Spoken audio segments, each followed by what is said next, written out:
Get free tech advice for your business from O2 Gurus. Search O2 Business for more.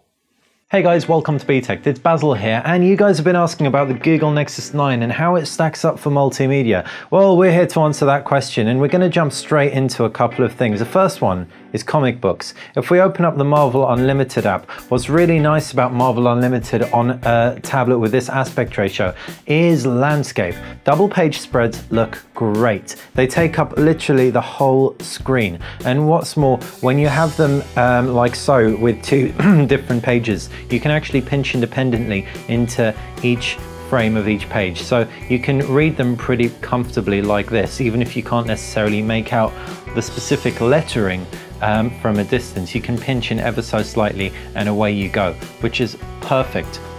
And so that's comic books. One thing which we didn't mention is the fact that if you are reading it in portrait, comics have like pretty striking bars across the side. Whereas if you have a 16:9 aspect ratio tablet, like the Sony Xperia Z3 Compact tablet, Z3 Tablet Compact even, they take up literally the full screen, as you can see, again, with just the most minute black bars up top and bottom. So if you like it page by page, this might be for you. If you like it in the pool, this will definitely be for you because this is waterproof. But we actually kind of prefer reading on the HTC-made Google Nexus 9. If we jump out of that, we can also open up Kindle, and it's the same story all over again. One thing that we do quite a lot with our Kindle application on our tablet is open up recipes. Recipes in particular, if we pinch out, we can read this whole recipe. We can get one recipe to a page, which is great. If we were to jump out of that and take a look at that exact same recipe in the Sony Xperia Z3 Tablet Compact, you can very clearly see it's going to take up 2 or thereabouts. If we pinch out to get one recipe to a page, we're talking pretty unreadable kind of levels. Maybe this is a more appropriate one. So it's just smaller text, which we couldn't really do with. Not going to matter so much for long form text, for example. In fact, for long form text, it's just might be easier holding a device that's nice and light like this. The Google Nexus 9 is a heavy beefcake by comparison to the super svelte 6.4mm Sony Xperia Z3 Compact. But for things like recipes where the page formatting actually matters, and you kind of want to leave the tablet on its surface, have it all zoomed in quiet, nice and big, and have it just all very visible, then the Nexus 9 will definitely be our preference every single time. So that's books. Now, how about video? We can open up YouTube, open up one of our BTech dailies that Jordan uploaded today, and you can see, first off, you've got some crazy black bars going on. It's practically the same bezel up top and bottom as it is across the sides.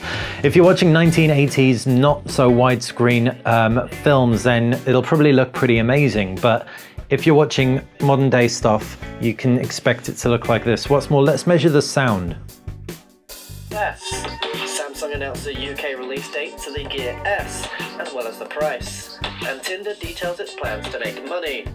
All this and take your golfing to the next level with Zep. But first, Motorola. So you can see that capped out at around 79 or thereabouts. We were rather excited about until we heard that it. Let's pause that. How does that stack up on the Sony Xperia Z3 Compact? Full volume. Get free tech advice for your business from O2 Gurus. Search O2 Business for more. Hey guys, Jordan here with BTech Daily, your daily mobile tech news roundup. On today's episode, Moto Max is official, although it's not coming to the UK anytime soon. Amazon remains determined to make the Fire Phone a success. Similar kinds of levels. Samsung announced the UK release date to the Gear S. We played it from a different part, so that might have had something to do with it. There are a couple of decibels difference in there. This sounds maybe less deep, doesn't sound like the speakers are giving the sound enough for them to travel out of by comparison to the much more rounded Nexus 9. But this may sound a little bit more penetrating, a little bit more piercing and loud, and that's useful because this thing doubles up as a phone, and we'd want that in something which had a ringtone, for example. What really really is different though is the black bars up top and bottom. Thankfully this Nexus is black. If we had the white version, we'd see this times 10. You'd get a lot of black barring. Again, this is a full HD video, traditional aspect ratio, and that's pretty much what you can expect from that. If you are watching older films, you will get some barring on the right and left hand sides. And indeed, if you're watching ultra widescreen films, the bars will be even more pronounced on both devices. So that has been a quick example as to how media performs. We're not going to talk you through gaming because fortunately gaming is very well optimized for both of these tablets. We've run a few games and the front-facing speakers make the world of difference, and they're both just a joy to use. We really like the fact that the Google Nexus 9 is a bit bigger because it means the controls are just basically resigned to the bottom portion, so it feels like it takes up less of the screen. It is also a bigger screen generally, so the aspect ratio paired with the size really help. As for the Sony Xperia Z3 Tablet Compact, still feels and looks great, and obviously with gaming you've got PS4 remote play. So it has been a multimedia comparison and focus on the Google Nexus 9, which has a safety pin stuck to its magnetic side, and the Sony Xperia Z3 Tablet Compact. Hopefully you've enjoyed. If you have, make sure you click that like button. If you like BTech in general, click subscribe. Thanks for watching.